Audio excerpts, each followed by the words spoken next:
We are going to start off with Sheamus. He looks to be on his way out of WWE, and it looks to be pretty imminent. He has already been moved to the vaunted alumni section of WWE.com as one Stephen Farrelly, age 48. This was reported over the weekend by Fightful that once his contract is up, it looks like he is gone. There has been discussion that this was probably some type of contract restructuring that he wasn't exactly down for. It is worth noting that back in 2024, it had been reported that he had signed a 5-year deal, and he did confirm this at the beginning of 2025 when he did an interview with Chris Van Vliet, stated, "I just signed a new 5-year deal. I'll go until the wheels fall off. I'll do it until I can't physically do it anymore. I love what I do. There's plenty of time to sit back and read a book and watch TV. There is a lot of that."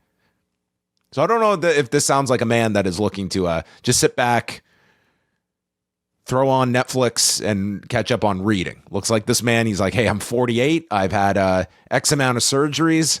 I want to break my body down some more. I could get another 10 years out of this potentially. So, he's been in the WWE system for almost 20 years. Of course, he was, previous to that, Sheamus O'Shaughnessy. So it's not as though he necessarily has to divorce himself from the Sheamus moniker, although I don't think it'd be a criminal act if he just started anew. But this is a guy that's pretty much done everything in WWE. He's won titles. He's won Rumbles. He's won King of the Ring, Money in the Bank, maybe the most famous King of the Ring outfit in the tournament's history. And as I mentioned, he's 48. He's had a lot of injuries. And I know that people are always upset at times when WWE makes these kinds of decisions. And a contract is a contract. But if I'm just looking at this, this is a company that's on a youth movement. They need to elevate young stars. There are so many positions, and a guy that has these injuries behind him, he's 48. These are decisions WWE is going to make at times. And after 2 decades with a company, I'm sure that was weighing very much in their decision-making process, that we can offer this guy less or restructure his deal. That's not, I am never going to applaud if they are messing with the terms of a contract. It's like, you sign the contract, the talent has to be held to that, and so do you. You should be held to that. But I guess my question to you is, what do you think about this decision? And I think there will be options for this guy outside of WWE. I think this is one of those cases where if he wants to keep going and he's healthy, I do think he's going to get those offers, and I think those offers will include the obvious AEW. What do I think of the decision? I think it's one that makes sense when you think about what this modern, what the modern practices of this company is these days. They are looking specifically, through, again, what may be rumored about this sort of whole restructuring thing. They're looking at the veterans who are making a lot of money because they have been here for a long time. They've renegotiated and probably had increases every single time. And they're looking at their current value right now and what they bring to the table. And for the amount of money that they're giving them, they've earned every cent. But to this company, are they getting the value that they're paying them? When you have guys coming they're in a right power out of position where they can say, hey, we want to cut, hey, New Day, we want to cut your deals.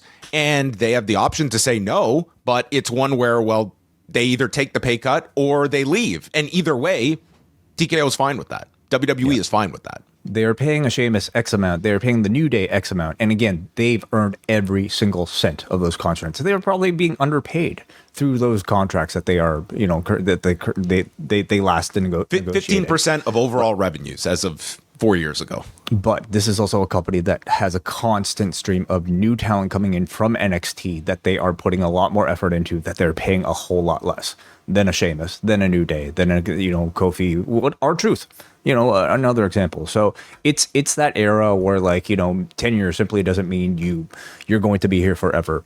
But it's not like a Sheamus has not tried to earn that salary every single time he's put out there. He's a guy who, for the latter part of his career, has gotten better. I think I was talking to a friend today. I was like, the last couple of years have been the best years of his career. I feel like 2022 onward. This has been like his best catalog of matches. He was pushed relatively well, and he really gelled with your Gunthers, your Drews, like those styles.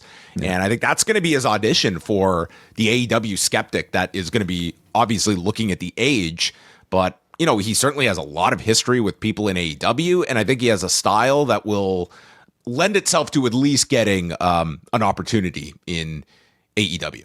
I think so. I think he's earned that over the last few years. I mean, he's earned some sort of second life as like this sort of like WWE strong style figure, who could be matched with like a whatever, like a Gunther, etc. And I think while that afforded him maybe an IC level of push, even though he's never actually won, never got that beltway. I mean that would have been, I think, a lovely story for him to at least like get a nice send off for, if they perhaps, I don't know, could know in advance or could have warned him in advance. Hey, we're probably not going to renegotiate you at the same term. You want to tell one last goodbye story? That would have been really nice for the audience. Alas, even if he didn't gain the championship, he gained like pretty good runs, and I would say he gained, I think, some goodwill, maybe a lot of goodwill amongst the audience that might, favor that sort of style in an AEW. If he had just wrestled the way he wrestled for like, I don't know, the first portions of his career for the remainder of it, I don't know if like he would have had, the potential interest. Right now, I think he could actually fit in really well with an AEW. The only question, of course, is how many miles do you have left on that body, and how much is AEW willing to invest when we're talking about money here, Is it something that's comparable to what he would have, again, like we have no idea what he made, but like assuming it's a high amount, is that worth paying him versus what you could pay maybe even younger, talents? Now, on the other side of the coin, like all things being equal, if WWE is assessing this based on, hey, we are creating spots for younger guys, and these are talents that we have to, make, we do have to create spots for these people. Our roster is such that we need to open up opportunities, and a 48-year-old at this stage is not going to be taking up one of those spots. Is that a mindset that Tony Khan should be putting a focus on when he's looking at this potential option? Or do you feel there is a way that even with its loaded roster, there's a way to accommodate a performer like this, for instance, for even if it's for, a limited role? I think it's a case by case basis. Every single, like, there are obvious difference makers. Like, honestly, like even a Sting. This is not Sting. This is definitely not a difference maker. This is a guy that can come in and maybe has a chip on his shoulder and can have some good matches for sure. So let's say like we're talking about modern day AEW. Sting, who's been out for years due to spinal stenosis, suddenly has the option to come back. Do you open the door for Sting now with this version of AEW? I don't know. And this is without like obviously the hindsight of like knowing the incredible run he'd had and what he was able to do. But do you open the doors and do you open the pocketbooks and do you open the airtime for a Sting? That's the type of question you would ask, somebody like a Sheamus. Do you see enough value in him to dedicate that? I think it's a case by case basis. And in his case, I think you want to tell like a really wonderful like final story. If he's able to rebrand himself as just like another like great wrestler that you can add into this company, I think there's still a lot of value there. I think in story, like there's some level of unfinished business for him, maybe to, I don't know, like to get that gold one last time, because it's been so long since he had it. Right. It's funny you bring up the Sting comparison, because the exact thought I was having during tonight's main event was this CM Punk being able to hang on forget AEW main events, but on AEW pay-per-views. And I think it'd be really tough for CM Punk at 48 to be going out on these loaded. This is a much evolved AEW in-ring product than it was 3 years ago. Like it's such a high bar. And if you're not going to be performing at the level of a Kyle Fletcher, you have to have something that is contributing in some different way that you can, like in Adam Copeland and Christian Cage. I think they found a good way to kind of navigate this in the tag scene and sort of have their own identity. But you're right. It's a case by case basis, but it's an extremely high level. And if we're taking out AEW, I think the options get a lot slimmer for a Sheamus that I think I couldn't imagine in his mind that he'd be looking at. at this stage of the game, going to Japan, going even to TNA. I think it would be, hey, I can do conventions. I could do, the odd indie I want. But I think like the answer right there that he was saying a year and a half ago, I love what I do. I'm going to go till I can't anymore. Tells me this is a guy that I think will have the want if that door is open for AEW. And I believe that door will be open for him.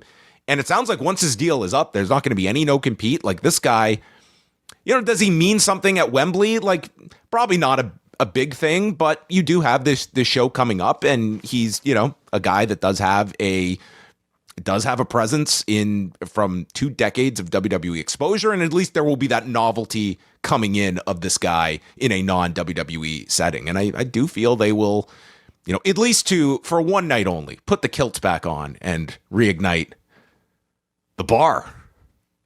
Bring us back to that WrestleMania 33 entrance. I do think there's something there. Maybe there's some clamoring for either that reunion or maybe that feud. They can reignite the best of 7 or however many best of it was, turn it into like a best of 15 this time. But I do think there's some craving to see like what Sheamus looks like outside of the WWE, because I don't know if most people who have seen him have ever seen him outside of the system. What if he disappears for a little bit, comes back tanned? Oh, is that his? That would be cool. That's his gimmick. Okay. He went on a vacation after 2 decades with WWE, and he went on a beach for a week. He changed his SPF. It's July on the Post Wrestling Cafe, and that means our extensive G1 coverage begins starting July 11th. We're going to have reviews of every single G1 card right up to and including the finals in the middle of August. Plus, Rewind Away takes a look at 2 episodes of Heels. We're also going to be going back to 2005 for a review of WrestleMania 21, and it is the start of our double shot episodes covering this season of Dark Side of the Ring. Plus, we are going to dive into the 3rd season of WWE Unreal. All that and so much more can be yours by signing up to the Post Wrestling Cafe. It gets you XL editions of Rewind to Raw, Dynamite, and SmackDown, Collision Course on a weekly basis, MCU later, and so much more.